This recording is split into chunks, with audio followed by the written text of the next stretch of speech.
Okay, welcome back, everyone, to the workshop in the History of Material Text. I'm Zach Lesser in the English department.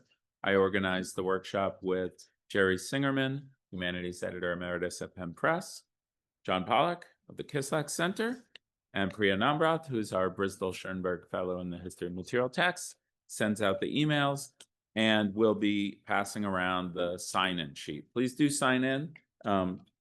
We don't do anything nefarious with this data collection.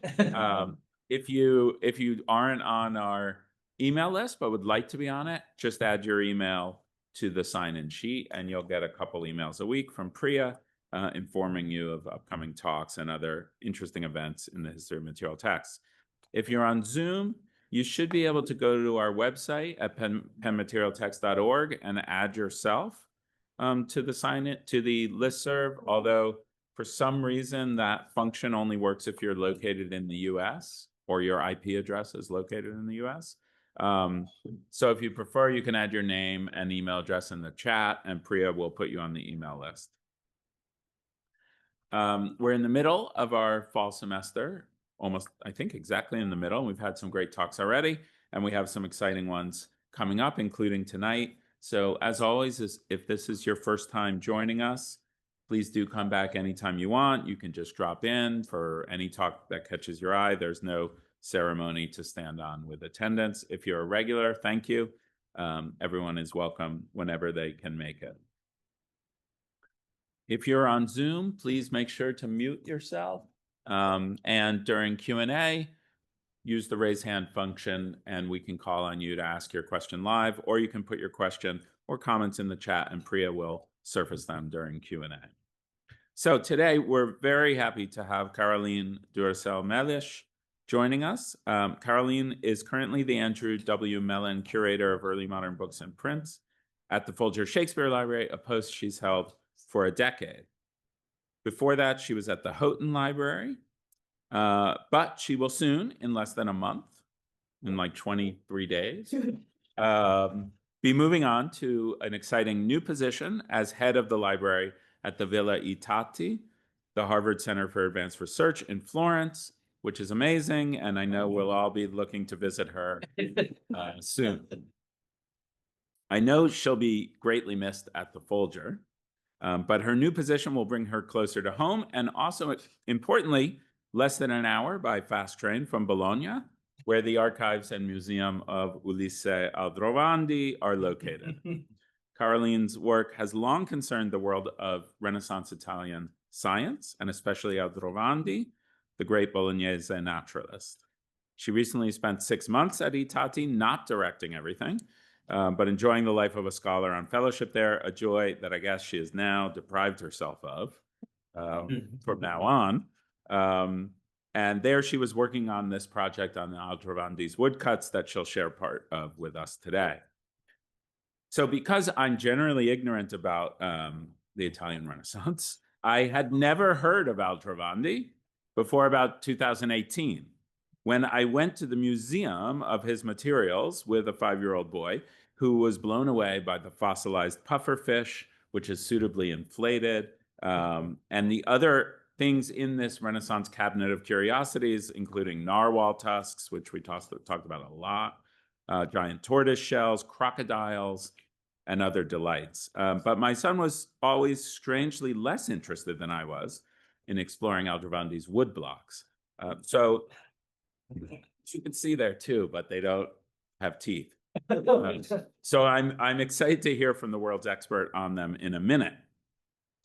Caroline has published on Aldrovandi's library of books as well in the library, appropriately enough, on the book trade in early modern Bologna and between Bologna and Frankfurt, on a pamphlet collection at the Folger as a case study in binding, disbinding, and reuniting pamphlets over their long history, on Philip Hofer's collecting practices while at the NYPL and at Harvard, and on numerous other topics in librarianship and also in her own specialization.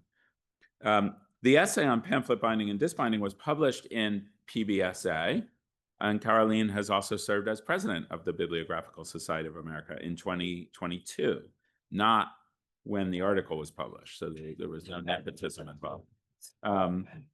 And when Caroline arrived at the Folger, they published an interview with her, which I just read 10 years later. And I loved her answer to the question, how did you become interested in being a librarian? Which I wanted to share with you. She may not remember it, but she said in part, when I was writing my MA thesis, I worked every day at the Bibliothèque Nationale de France by the reference desk. Sometimes I would eavesdrop on the conversations of the reference librarians with readers, and I became very impressed with their ability to answer all sorts of questions, which is how I feel about our librarians here. So now she is a librarian, and we can all eavesdrop on her work tonight, and I'm sure we will all be very impressed. So please join me in welcoming her to the seminar.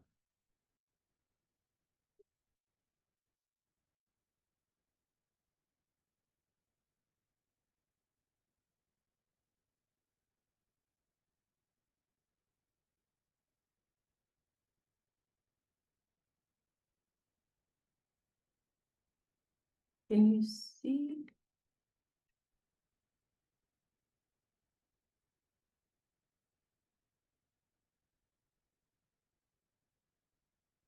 All right. Well, thank you so much for this lovely introduction. And it's really a pleasure and an honor to be here tonight. So it's really nice. Thank you very much. All right. So technology, I need to sure I have everything in place. And also a disclaimer before starting.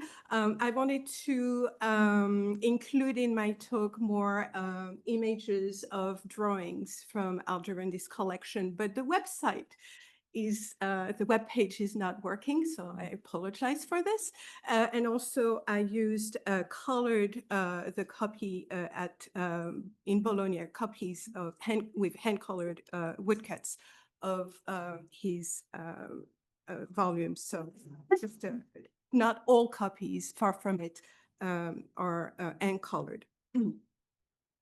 The 16th century Bolognese naturalist Ulisse Aldrovandi is well known for his natural history encyclopedia and his studio, which housed a museum including natural specimens, artifacts, and drawings, and an extensive library on which his 12 heavily illustrated encyclopedic volumes were based. My research is concerned with the woodblocks created to make the images in his volumes. Around 2,000 extant matrices out of approximately 4,000 now housed in the Museo di Palazzo Poggi and the University Library in Bologna.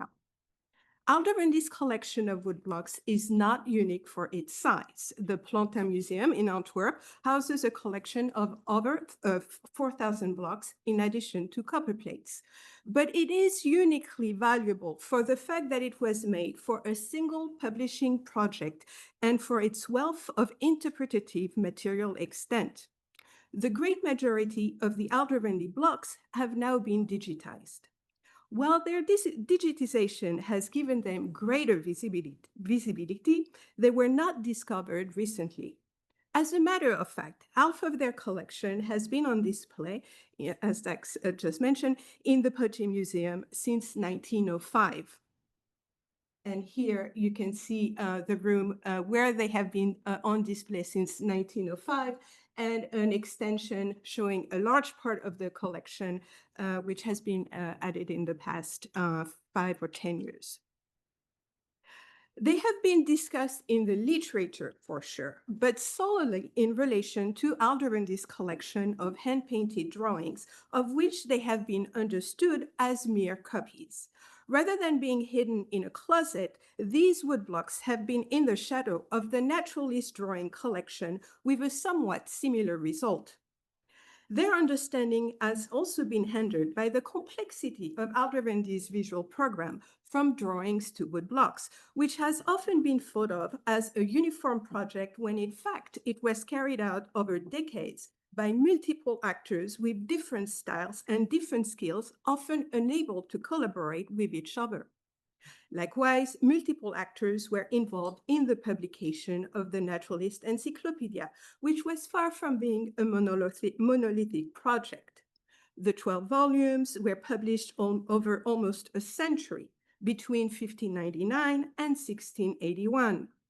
Aldrovandi only had a chance to oversee the printing of the first 4 volumes before his death in 1605. The others were published posthumously over irregular periods of time by multiple editors, publishers, and printers. To complicate the matter, several volumes were published in several editions throughout the 17th century. In this paper, I will put Aldrovandi's woodblocks center stage, not as mere reproductive matrices, but as artifacts which came to play a prominent role in the naturalist visual and publishing project. To do so, I will approach these woodblocks from 2 different angles. First, the process of their making. Second, their lives after their creation. My observations are based on my recent examination of over 100 woodblocks from this collection, along with the consultation of his manuscripts, archives, the archives in Bologna, and his printed volumes. I look forward to your comments, as it is still very much a work in progress. While a print is made of lines and blanks, a block is made of lines in relief and carved out areas. The difficulty of reading a woodblock, as Richard Field has noted, lies in the fact that one sees everything on it instead of only the printed lines in the impression. This challenge, though, can be turned into an opportunity to analyze the work and the decisions that went into creating an image. As Bruce Moran has written, quote, "Blocks communicate the artistic and artisanal practices embedded in them as artifacts," end quote. They can also contribute to better understanding what is on the surface, that is, in their impressions. The traces of Aldrovandi's craftspeople thinking and work is not extant in written text, but in the woodblocks. Wood. In the first volume of the Ornithologia, printed in 1599, Aldrovandi detailed the process involved in the making of his woodblocks as follows, quote, "First, their surface need to be smoothed out. Then images are drawn on them, then carved out, and areas to not print are cleared out before the blocks are printed," end quote. Several blocks in Aldrovandi's collection in various unfinished states show these different steps, such as in this block with an ink drawing left uncut, and in this one showing the cutout lines of the design with the areas to not print not yet cleared out. This last block also shows how smooth uncut polished surfaces were or could be. Aldrovandi's description also demonstrates how involved he was with this process. He was not the only naturalist to pay close attention to the making of images for their books. Many naturalists wrote that they controlled or wished to control the images made by their artisans. Aldrovandi's manuscripts offer a unique opportunity to examine what this control could entail. His notes and letters indeed show the central role he played in directing every step of the block-making process, from the purchase of the pear wood to make the blocks to the management of the finished cut wood blocks. Aldrovandi also controlled where his artists and artisans worked. While he had his draft people working mostly at his home, his block cutters and printer worked in a neighboring house. Such organization of labor was most likely intended to facilitate communication with and between his artisans, but also underlines his wish to be the sole authority of his visual program.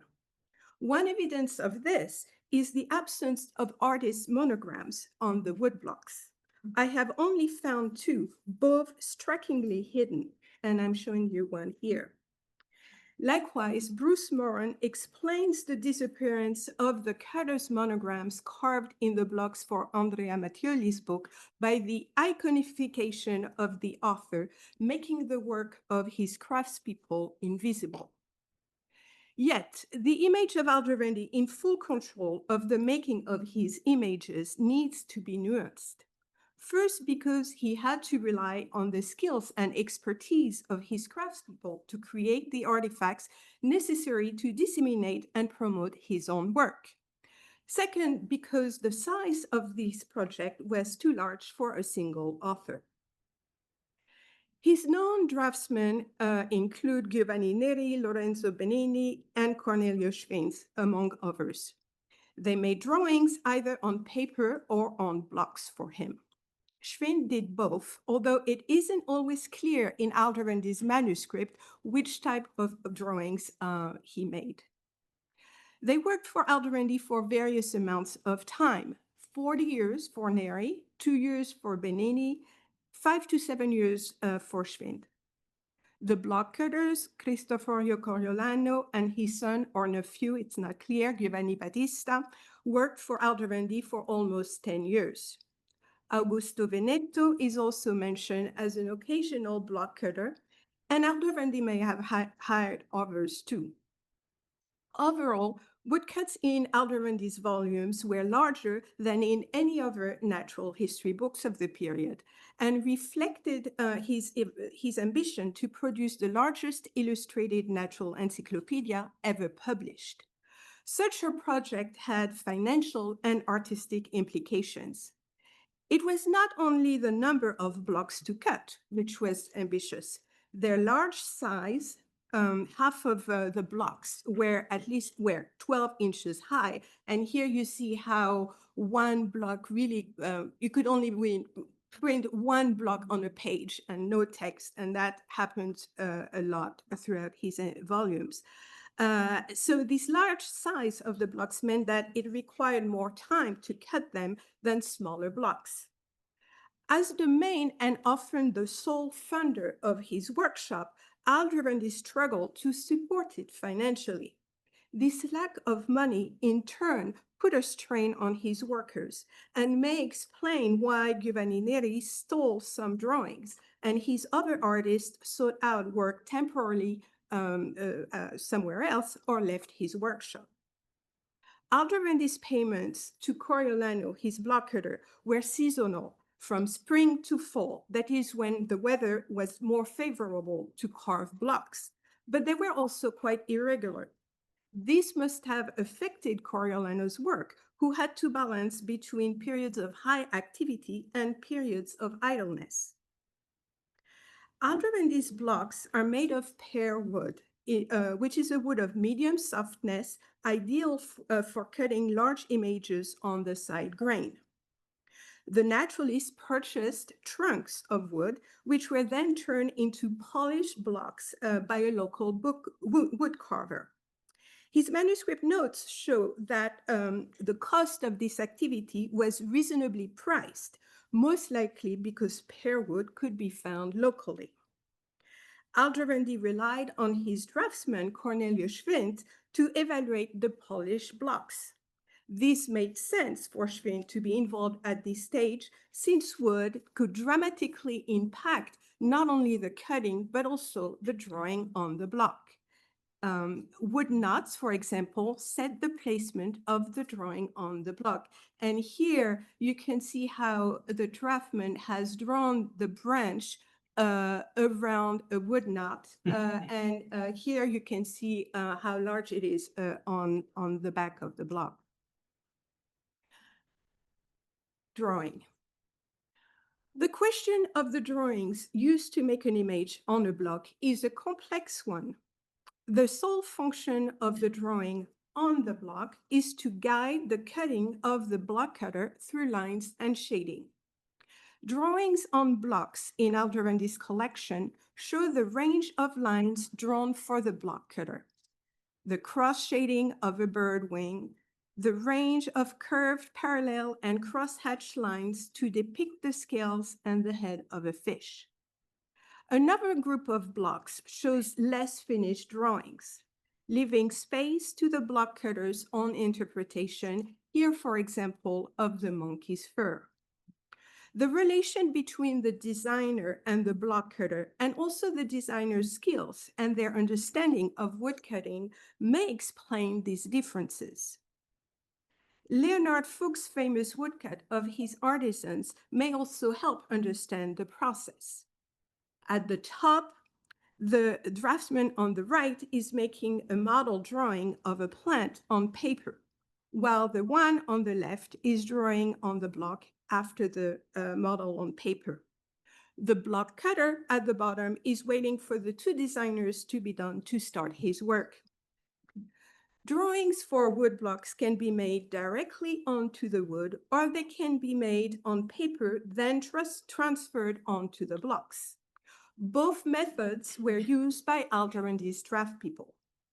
An extant pen and ink drawing on paper shows how it was transferred through rubbing onto the block. This is a late drawing made after Aldrovandi's death for the volume on fruit trees. Yet, many of the blocks cut during the naturalist's lifetime have two red wax dots, marks, on top or bottom edge of the block, where the paper with the drawing would have been pasted during the transfer process. Such a transfer method surely made corrections easier than in a drawing on wood. It also gave Aldrovandi the opportunity to review one last time a design before it was drawn on wood. Wary of artistic training, Aldrovandi instructed his artists to depict natural subjects following the standard style of 16th century natural study. Specimens needed to have clear outline. They were often depicted in profile and were set in a blank background, usually without any trace of their natural environment. A model image was used to make the final drawing on the block. The models for the subjects to be depicted on Aldrovandi's blocks were located either in his collection of drawings or in his library. Aldrovandi's collection included hundreds of hand-painted drawings bound in 17 albums. These drawings were made on large sheets of paper, 20 inches high, by 12 to 16 inches high. So larger than the books that you have in front of you. They're really like striking hand-painted, like paintings really. They mostly depicted natural specimens for which no actual specimen was included in Aldrovandi's museum, although it's not always true. And they came to be an integral part of the Naturalist Museum for study and display. As others have noted, not all the drawings in his collection were made by the naturalist's own artist. He also obtained drawings or copies of drawings made by some of the most talented court artists of his time, including Giuseppe Arcimboldo and Jacopo Ligozzi. And here is a copy of a drawing by Ligozzi. Their drawings displayed a range of skills that Aldrovandi's artists often could not attain. Aldrovandi's albums of drawings have largely been thought as the models for the final drawings on the blocks, and therefore for the woodcuts. In fact, the drawings on the blocks are not exact replicas of those in the albums. To be fair, Aldrovandi did not understand the work of translation and interpretation involved in the making of a drawing on a block. He thus wrote to Francesco de' Medici that Lorenzo Benini, whom he had hired to make drawings of birds on the blocks, just had to copy those made by Giovanni Neri on paper. Aldrovandi also did have medicinal plants, his term, added next to the main subjects of the depictions on his wood blocks. And here you see on your left or on right, the drawing in the album, and on the opposite side, the woodblock with including the plant by the bird. So Another explanation for the differences between the drawings in the albums and those that serve to cut the blocks is that in their majority, those in the albums were made prior to the 1580s, while those on blocks were made mostly a decade later. During this period, the naturalist knowledge of some subjects had evolved. The drawings on the blocks could thus reflect the naturalist thought development. Not all the subjects of the woodcuts were derived from the drawings in Aldrovandi's museum. His designers also used as model images in his books, or his collection of actual specimens and artifacts, such as this Mesoamerican mask, then in Aldrovandi's museum, still extant, and which was on exhibition in Rome earlier this year. A small number of diagrams in Aldrovandi's manuscripts also served as models for the woodblocks. Clearly, models from different sources in different media made by a range of artists served to make the drawings on the blocks. This range of sources explains the stylistic variations of Aldrovandi's woodcuts. Moreover, a few drawings sent to Aldrovandi by his correspondents were narrative images, in contradiction, I would like to say total contradiction, with the style he required from his artist. Yet, he used these images as models for his woodcuts, like this depiction of a sparrow. Here, Aldrovandi's decision may have been motivated by his desire to collect for his natural encyclopedia the largest numbers of images possible. This required to make some stylistic compromises. But it is also necessary to take into account the style and level of skills of the designers making the drawings on blocks. In a group of woodblocks depicting birds, the added plants hang clumsily by the birds. No attempt was made by the designer of the drawings on the blocks to connect both subjects. And here is another example. Such an awkward placement may be the sign of a rushed artist and or of the addition of the plant as a very late afterthought. Whatever the case, the problem here is the drawing on the block rather than the model or the cutting of the design. Block cutting. The reliance of the block cutter on the drawing on the block is due to the fact that there is no space for improvisation when cutting a block. Block cutting is a time-consuming and exacting work. Each line requires a minimum of 4 cuts. It cannot be sped up as it would risk to miscut lines, then very hard to correct. And here I found this image of focus and of cutting, and you can see how it gives a clear idea, I think, of the exacting work it requires. The examination of Aldrovandi's woodblocks show that the block cutters use different tools to make their cuts. A chisel and a gouge to clear. Are my arrows? Sorry, I'm not seeing my arrows.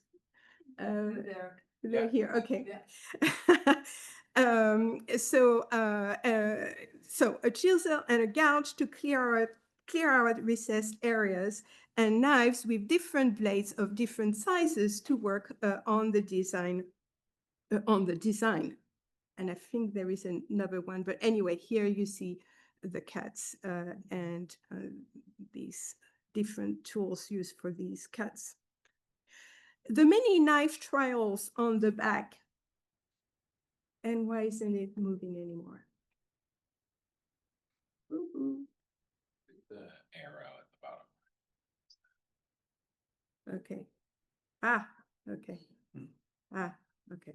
All right. The many knife trials on the back of Aldrovandi's blocks show the necessity for the block cutter to practice their knife before making a cut. With these simple tools, block cutters were able to create compelling impressions of shading, plasticity, and depth. And here is cross-hatching. The signature of the skilled woodworker was used to further render the complexity of the external appearance of a specimen, and here of a bird's nest. The main reason why Aldrovandi perceived his woodcuts as simplified versions of his drawings was due to their lack of color. Color for the naturalist was indeed an essential method of identification and classification. He had the woodcuts in the copies of his volumes sent to potential donors, carefully hand-colored following his instructions so that they would look like his hand-painted drawings and could be used for identification. He ridiculed copies of Mattioli in which the woodcuts were all hand-painted in the same green color. I think he would have been okay with this copy.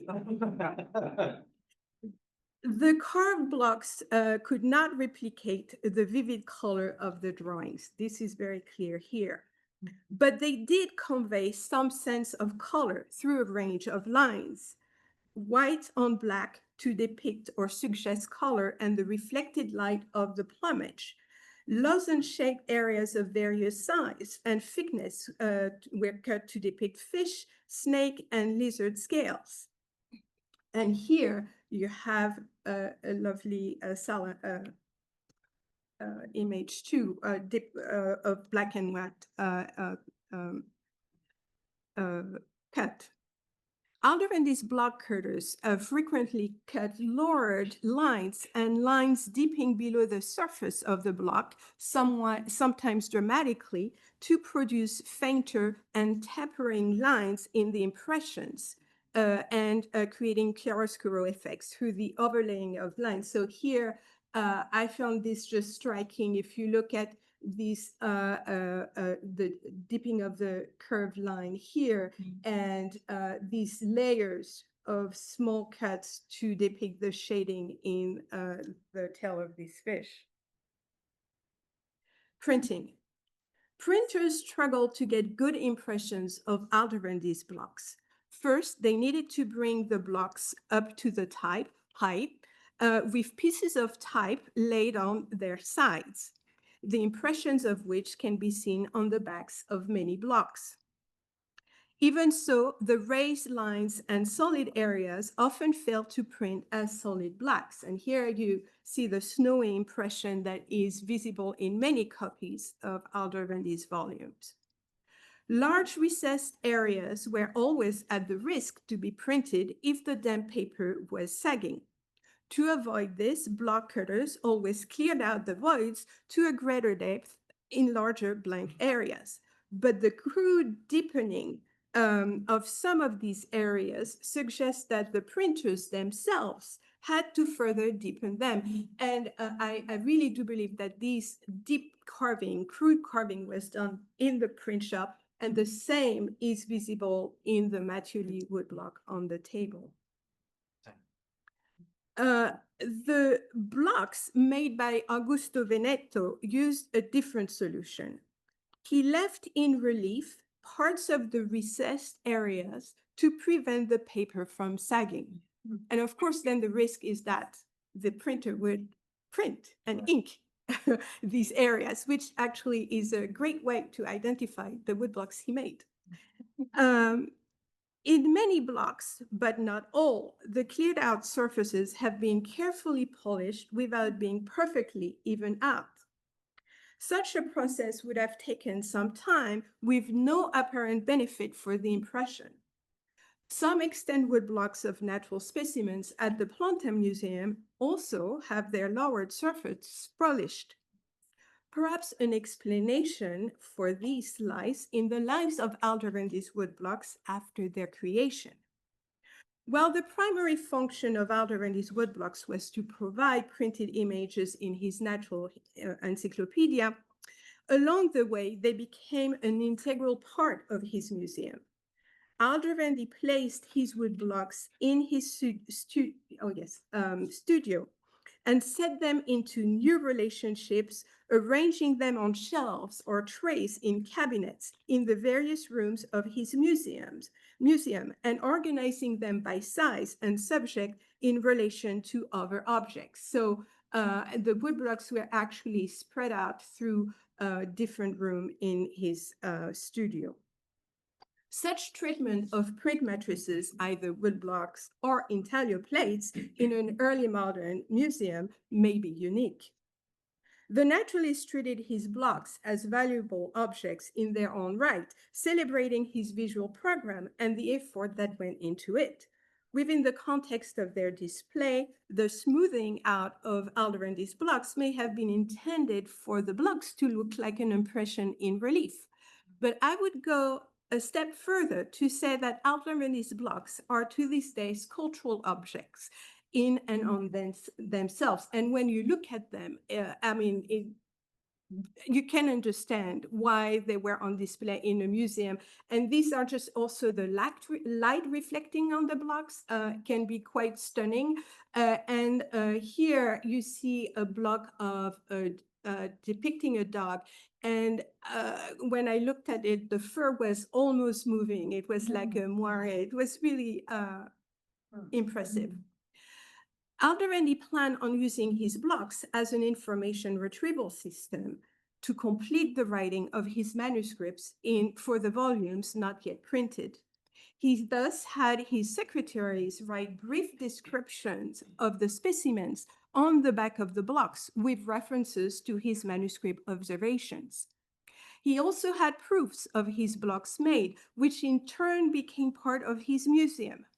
These were bound in volumes with elegant calligraphic captions, like the drawings in the bound albums.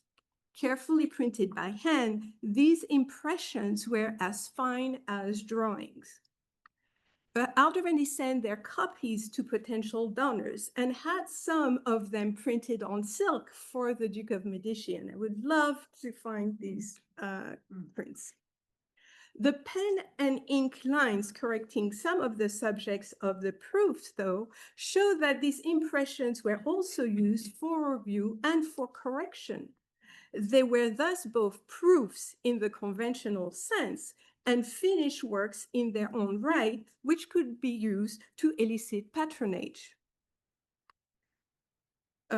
Aldrovandi only had a chance to oversee the publication of the first 4 volumes before his death in 1605. In 1617, his museum collection and his library moved to the Palazzo Pubblico. The woodblocks then entered a new phase of their lives, now perceived mostly as print matrices while still being museum artifacts. The Bolognese Senate oversaw the publishing of the posthumous volumes after a brief period when this responsibility was shared with Aldrovandi's widow, Francesca Fontana. The senators' main interest was financial, as they hoped that Aldrovandi's volume would pay for the maintenance and care of his collections. While Aldrovandi had kept very jealously his woodblocks and reluctantly handed them over to his printers, the Bolognese senators did not hesitate to loan the print matrices to the printers. One of them, I'm still trying to find out on whom, was able to make proofs of all the bird blocks in the 1650s, likely for record keeping. And you can see the difference of with the proof made during Aldrovandi's time. And these were definitely printed on a hand press. The printers of the posthumous volumes increasingly faced the problems of woodworms in the blocks. They used plugs to cover some of the most visible holes before printing them. They also cut parts of the blocks with damaged recessed areas. In the 1750s, the decision was made to boil the blocks as an experiment. By then, Aldrovandi's museum had been transferred to the Istituto delle Scienze in the Palazzo Poggi, where they remained stored in cabinets, their value lost to their caretakers. In the 19th century, the blocks suffered some loss when a staff member of the Instituto seemed to have used some of them as firewood. It is the tricentennial of Aldrovandi's death in 1905 in which they would recover their display function in a museum and where they still are to this day. To conclude, the close examination of Aldrovandi's woodblocks show how much they were a part of the fabric of Aldrovandi's workshop and of the production of his encyclopedic volumes. A multitude of factors impacted the making of a block, from the quality of the wood to the decisions on what and how to draw a design on the block to the final cutting. Aldrovandi and his craftspeople were each responsible for different sets of decisions. The designs for the drawings on woodblocks originated from multiple sources in multiple styles rather than only from Aldrovandi's collection of drawings. Once created, the status of the blocks evolved from print matrices and museum artifacts in Aldrovandi's home to print matrices in a museum in the Instituto Pubblico to artifacts of little value in the Istituto delle Scienze to artifacts celebrating the life of the most famous 16th century Bolognese naturalist in the Palazzo Poggi in the early 1900s. And this celebration continues to this day in Bologna. Studying Aldrovandi's blocks in the context of this unique collection demonstrate the value of matrices for reconstructing knowledge creation in illustrated books, rather than consigning them to relics of printing history with little to offer to historians. Thank you.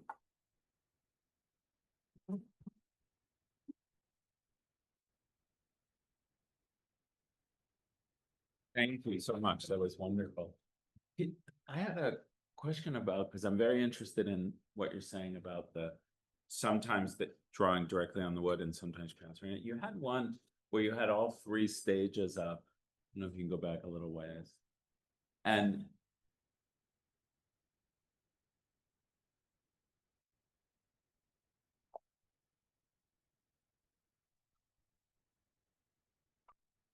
wait, that one, I think.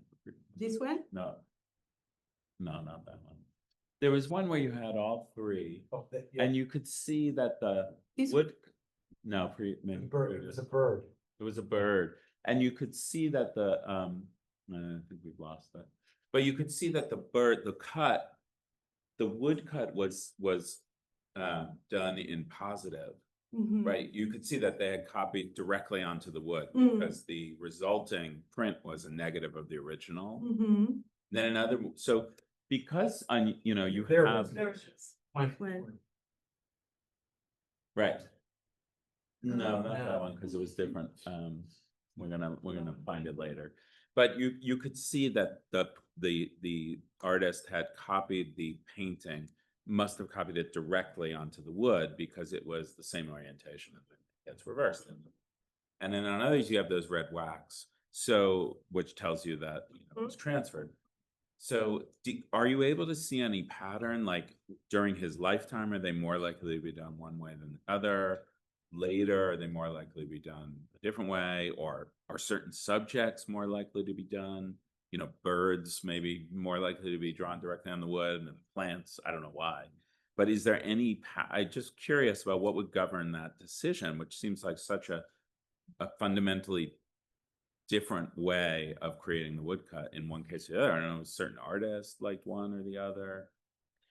Yes, and I've been wondering the same question, and unfortunately, you would need to really look at all the woodblocks, and they have been digitized, but not the side. There is a side, so it really would require to go. But out of over 100 that I looked at, surprisingly, half or more where you can see the red wax dots on them. So quite and I suspect that it may have to do also with the work in Aldrovandi's workshop, as I mentioned, and that Aldrovandi might have wanted to see, it was an extra way of supervising, managing what was happening and the work of his craft people. But I unfortunately, yes, that's a very interesting question, and I would love to look at all of them. But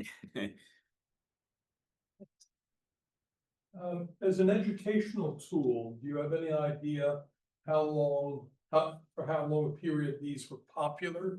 You mentioned they went through many editions. Yes, so I think the birds, actually it's not only them. I'm thinking of the 3 volumes on birds, which were the first 3 volumes published. Went through 3 different editions, but they're not the only ones. And they were quite popular. And I have written in another place in an article about the Frankfurt. There was a pirated edition of Aldrovandi's encyclopedia, which also went on and being published throughout the 17th century, actually up to the early 18th century. You know, to me, it means that publishers, it was a fruitful fruitful business. When I was in Florence this spring, I had a chance to examine many copies of the different copies of the volumes. None of them have notes. So it really, feels like the book that nobody read, but it was, you know, a book that one needed to have in their library. Yeah, Lynn. Thank you so much, Carolyn, for fascinating talk. I was wondering, is there any sense of whether these wood blocks got used for other purposes? Because we know that often happened. And I was just curious as to what you know about that. Yes, so I couldn't talk about everything, but there is a very interesting aspect of this, which is the back of the blocks, because they do show the type, you know, just to bring up to the right height for printing. Okay. But there's some doodles, some, you know, I don't know who made. I mean, it's hard to date some of these little drawings, which have nothing to do with the blocks. And there's some carving on the back, including of coats of arms of senators. So they may have been used just as a, yes, I mean, they were never used for printing, but So they were never used to print. no, they weren't no, used except no. that's what I was. But they were used definitely for tasting the carving knives, doing some sketches, things like this. Because you indicated that he kept pretty solid control over these, or wanted his people to. Until he died in 1605. Afterwards, it looks like his museum was not well managed, and for a period there was no one managing it at all. And I think that's when some items left the museum. Heather, and then we'll go, oh, we're having a Folger meeting. We'll go to Georgiana after Heather. That was wonderful, thank you. Which, you said you looked at 100 blocks. How did you decide which 100 out of the 2,000 to look at? Yes, so there was a very practical reason. I looked at mostly, I didn't mention it, but I did mention that half of the collection is on display in the Poggi Museum. The other half is in the University Library. I have to say, this is a much accessible collection, the Printing Museum collection. So I focused on that one. I, based on the images, digital images, I selected the range of subject, right? I didn't want to look just at one birds or quadrupeds or the back of the blocks intrigued me a lot. So I looked at a number of I requested a number of blocks because of their backs, and also, of course, to look at the different lines, cuts, and so on. So it's like a combination of all these elements. And I mean, I'm happy to talk about digitization of woodblocks, but really, looking at them online is nothing like looking at them in person. And actually, sometimes it can be misleading to interpret them just based on the digital images. Well, let's go to Zoom. We have Georgiana and then Peter and Annie. Hi, Caroline. Thanks. That was a wonderful talk. Thank you.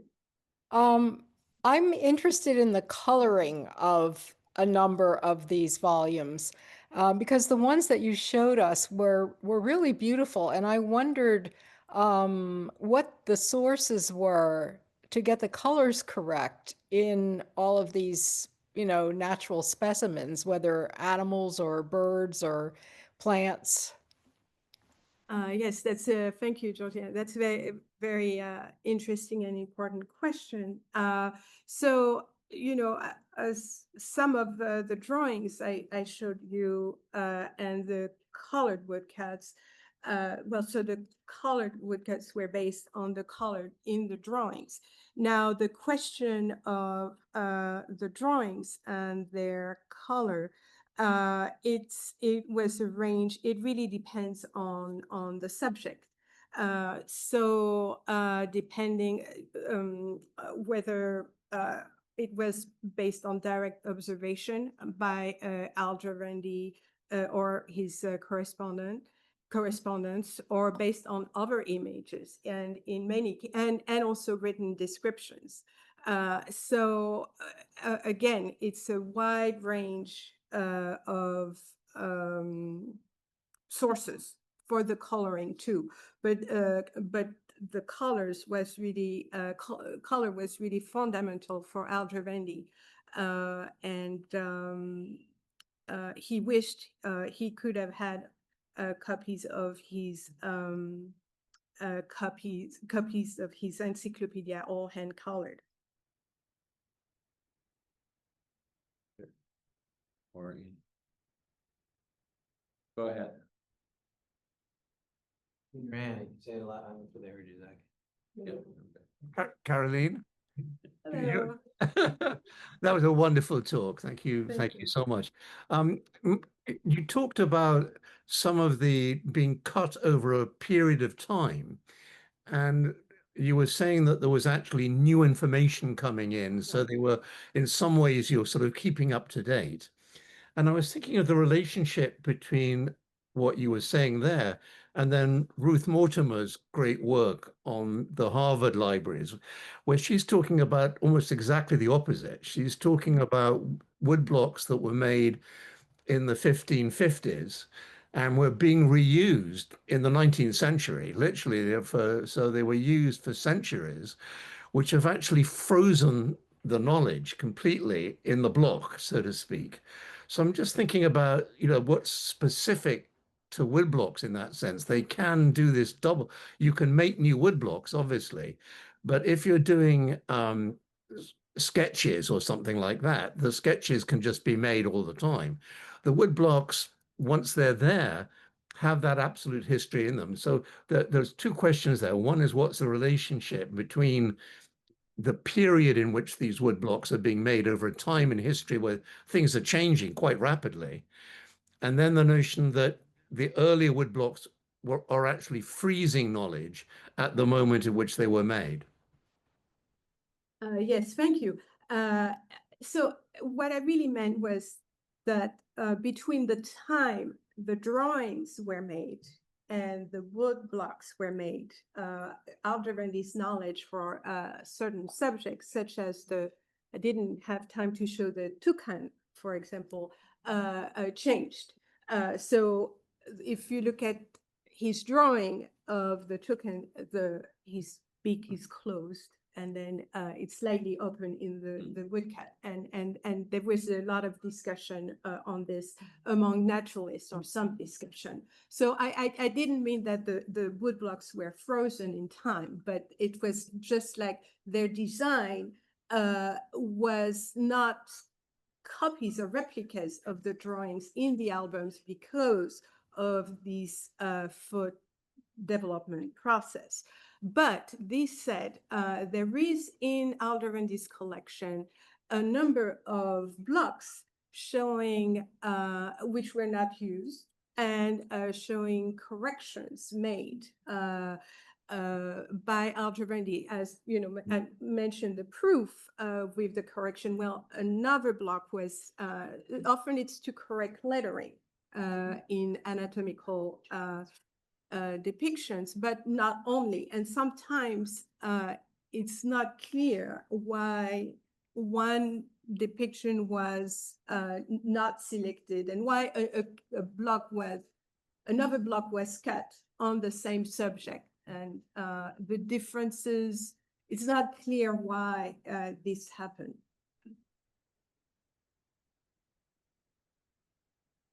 Such a wonderful project. Tell us more. Thank you so much. You tell us some more about the economics.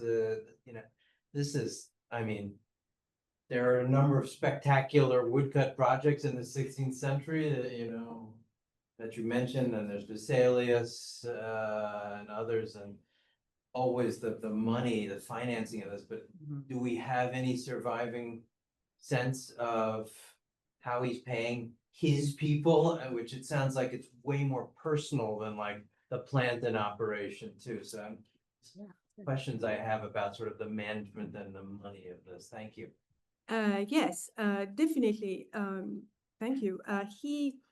There's actually a number of notes in his manuscripts of payments to his workers.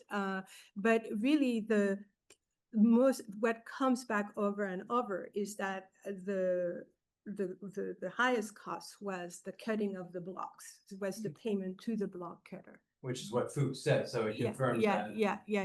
He doesn't even mention, I mean, he mentioned in passing the drawing cost, but it doesn't seem to make really much of a difference. And as I mentioned, the making of the blocks, the wood, was not also that expensive, or was reasonable. So really, the main cost is represented by the block cutter, and it's interesting that he places these wood blocks in his museum. And one visitor comes in the early 1600s to the museum, and then writes about what he has seen and so on. And he talks about the wood blocks and say, "Oh, they cost nothing." They're just like, "Oh," So it's interesting how this visitor is attaching a financial value to these artifacts. So even contemporaries misunderstood. Yes. The economics of this. Yeah. Thank you. Thank you so much for the wonderful talk. I wonder about the competition between the museum and the book. Yes. Because the book has a sequence of illustrations. Yes. Now, you were eager to show us that the museum has a very specific placement of the wood blocks. How does the placement in the museums, what do we learn by going through the museums about nature? And how does that contradict or parallel what we learn leafing through the books? So you mean the drawing? So I think that in the end, Aldrovandi included in his museum are everything that he created for, just everything, his drawings, as I said, the proofs, the woodblocks, all these different steps were integrated in his museum. And I've been wondering too, because they were obviously different, but also duplicated sorry, yes. I was wondering about the sense of ordering. Ordering. Was it a collection brought it all together, or was it a kind of ordering that the visitor had to experience some before the others, in the way that a book can have an introduction and then a sequence? So you mean his books?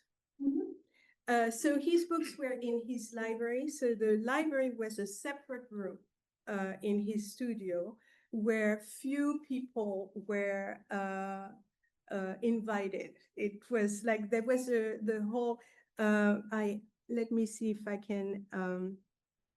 But I think Liliana was also asking the ordering of the specimens, Oh, of the blocks yes, themselves, yes, you know, yeah, the first volume yeah. instead of the printed books Yes, with birds yes, yeah. are the first Sorry, ones you see yeah. when you go into the museum, birds or Museum, is the museum a kind of book? Yes, yes, it is. Sorry, it is. But at the same time, it was more than a museum, the encyclopedia, right? And he really had in mind Konrad Gessner's books. And he was in correspondence early on with Gessner.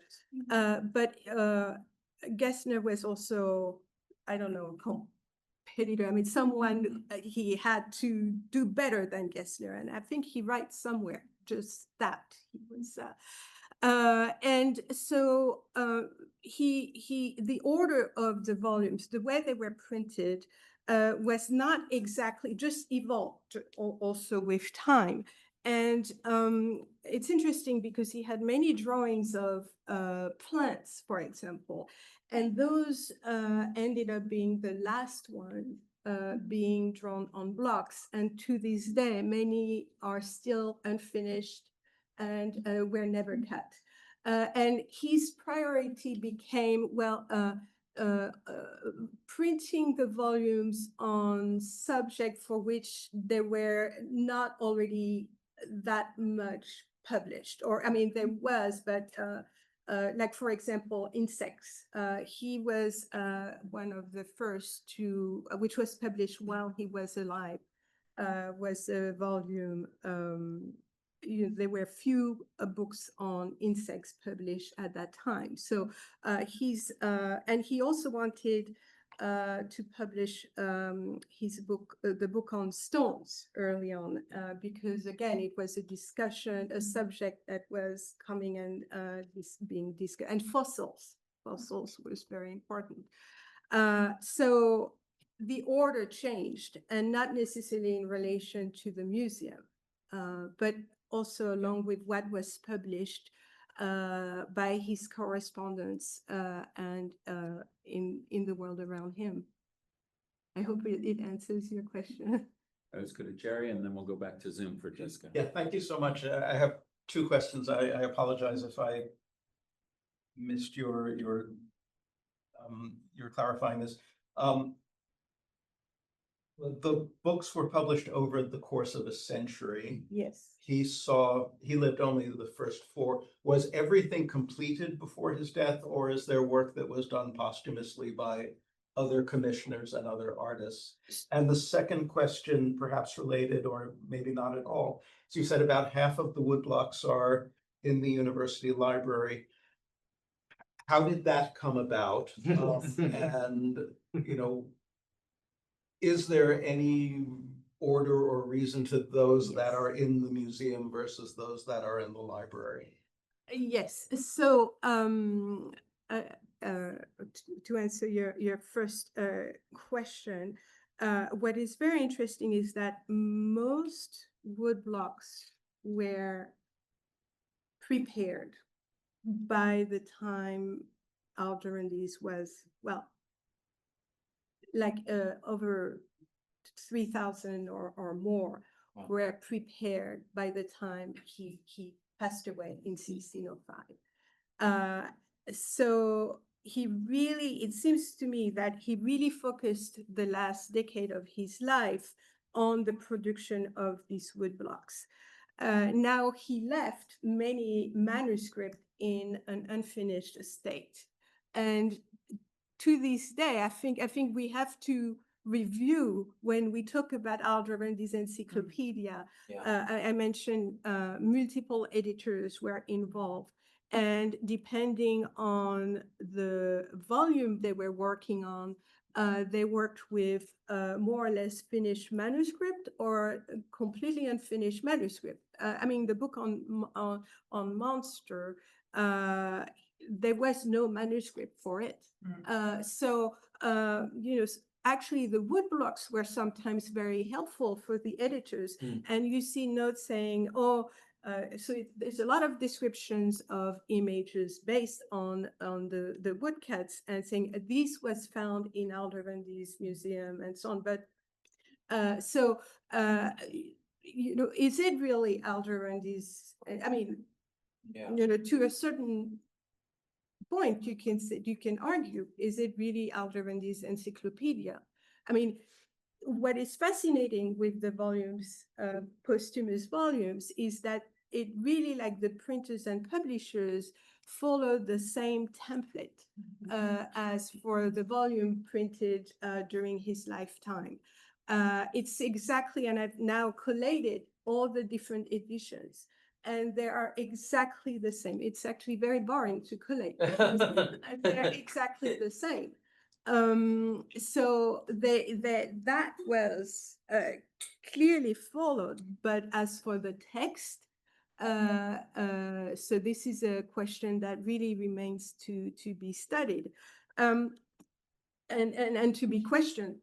But as I said, for the woodcuts of not all the blocks were completed, and in his will, Aldrovandi wrote that he wanted his block cutter Coriolano to cut blocks. So the Coriolano nose kept working on them. It's really unclear because the archival records for the publication, now it's not in Aldrovandi's, it's in the Bolognese archive, are not complete. So it's hard to know exactly what was happening and how much really was done. But it was, I would say that compared to the book, the manuscript text, many of the blocks were completed before Aldrovandi passed away. And the second, yes, a good question about the division between the Museum Puzzi and so on.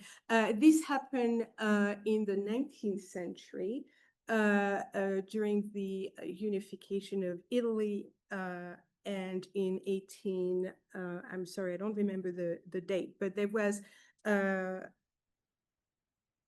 I think, yeah, sorry, I hope I'm not saying something wrong, but at some point there was a division of the collection in the Instituto. Some stayed in the Museo Poggi and some went to the library. And I have to make, this is an area I need to do more work on. Yeah, and so follow-up question is, do we have accurate description of what the museum contained and how it was arranged before that 19th century, in effect, dismantling of the museum, right? So yes. So can we get a fuller view or fuller understanding of what he meant the museum to be than the current museum allows us to see and understand? I need to do more research there, but what I have seen in the archives is that there is an inventory of the books, Aldrovandi's books, which were transferred, but to the Instituto, but not of everything else. So it remains to be seen. Thank you. Jessica, you want to ask? Oh, hi.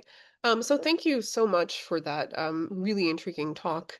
The thing that I was sort of most struck by was the image of the woodblock with the impressions of type on the back, and the notion that they were maybe using type on its side to get the block up to type height. Um, can you speak a little bit more to how many blocks look like this and how you arrived at this conclusion? I'm just trying to think through sort of how this would work, because in the one picture that you showed us, the type was kind of arranged somewhat randomly. And to me, like, there are easier ways of creating an underlay where you have a uniform surface. But for the block that you showed us, I would think there's going to be like a similar issue as there is with setting the paper on the relief where there's no support on one end, where the block will actually tilt if there's not type underneath it. But also, I'm just kind of fascinated by this as a possibility if it's like uniform. Never seen anything like this before, so would love to hear more about it. Yes, thank you. Well, actually, it's not these traces of, I call them make ready, but of type, they're almost visible on all the blocks. Not all, I exaggerate, but on many blocks. Now, what I think you're alluding to is also the height of the block, right? And it's absolutely not uniform at all. So that may have to do with this. Even from one side of the block to another, there are some wide differences. And that has to do most likely with the cutting by the block cutter. Something which would be really interesting to do also is a analysis of these blocks. Are they all made of pear wood? Because some of them are much heavier. The wood is clearly denser than others. Did this have an impact on their printing? I would think so. There are lots of factors involved there, but these traces are everywhere. Now, the reason why there are so many of them too is because some of these blocks were printed multiple times in multiple editions, but also they were reused from one volume to another. So that explains the multiplication of of traces. Yes. Go ahead and ask your question. CM Pyle. Hello, I liked your talk very much. Thank you. I've worked on the drawings in Bologna, and but not ever on the wood blocks, because of the manuscript that I edited in 1984 of Pier Candido de Cembrio's De Animatium Naturis, which is based largely often on the 500 color illustrations of animals are based frequently on Gessner's drawing, woodcuts. And I wanted to know what you would like to say about the influence of Gessner's woodcuts on Aldrovandi. I know he envied him. I mean, I'm afraid Gessner was really very brilliant and and did a great deal of work in terms of even classification. In his dates are 1516 to 1565. He died of the plague, alas. Yes, so actually, like even some of the woodcuts, the woodcut I showed, which was made after another woodcut was from a Gessner book. So there is this fascinating, in one of his volumes, Aldrovandi goes through Gessner's books. He counts the number of pages. Don't think he counts the type per page, but it's like it's like a wonderful inventory of the printing of Gessner's work. What's interesting is that he does this with Mellon too. Those are the notes I have seen, but maybe with other images created before, that he really evaluates these images. So he writes, oh, this one is nicer than my image. Or, he really has and he actually talks about, I don't remember the term, but it sounds like an aesthetic judgment. But he really goes in. It feels like with Gessner, at least, he has made an evaluation of every single images in the encyclopedia, and a number of his woodcuts were made after Gessner's woodcuts. Yes. Absolutely. Yeah. I wonder if the blocks in the Plenton Museum have these type marks on the back. I don't know if you've gotten to look at these. The Machuli have some of them too. I'm not sure. Seems to me like not the most efficient way of raising to type height, to use individual pieces of why. Well, so I'm puzzling over this, but there are other marks on the back of the blocks and ink marks. And it's really strange. And I'm wondering if I don't know if it has to do with this, but anyway, yes. Peter again. Peter's back, or Annie's back. We don't know. We never know. I'm sorry, it's me again. Ah. I shouldn't be. I just wanted to go back to Gessner again, because one of the questions I had for all these encyclopedic projects, I mean, Anne Blair worked on the printer's copy for Gessner, where what he did was to buy copies of previous printed works and cut them up. He'd buy 2 copies, so you get the front and back of the page, and he'd interweave his own writing with this. So that's how the rapidity of encyclopedias increases. And I'm just wondering whether there's any information about the actual so-called manuscripts. I think this is a major problem. We tend to think of manuscripts as handwritten. And I think this is a problem for Shakespeare too. I think that the assumption is that printers were normally using a manuscript. And what I think they were often using was a mixture of printing and manuscript, cut and paste. And that was certainly true for lots of Gessner's manuscripts. And I'm just wondering if there's any evidence for that you've looked at. Yeah, no, not that I have seen, but Aldrovandi definitely had Gessner's books in his library, although I guess he had, because Gessner was the Protestant, but anyway, he doesn't mention he had he had them. He had special permission. Exactly, he had them, and in his library catalog, he's very vague. I mean, he mentioned Gessner, but not all the titles he had. And he also had a collection of prints and that he might have used as models. But no, I haven't seen evidence of him cutting a copy of Gessner book or another one.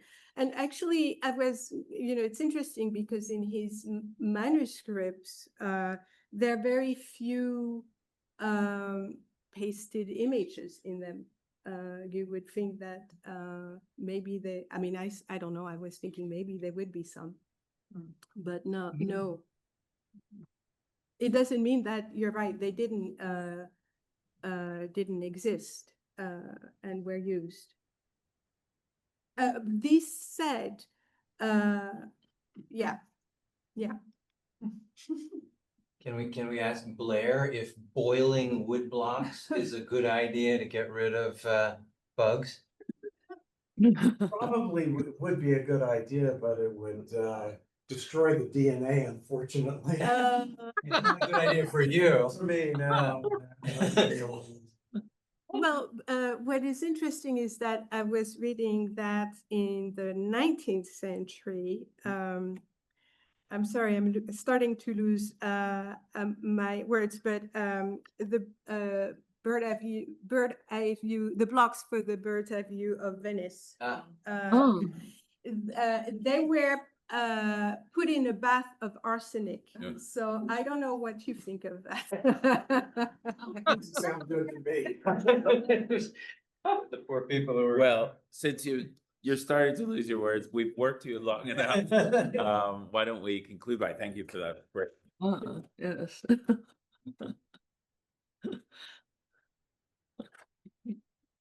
You come up and look at the library's one great example of a woodblock and its prints. Yeah.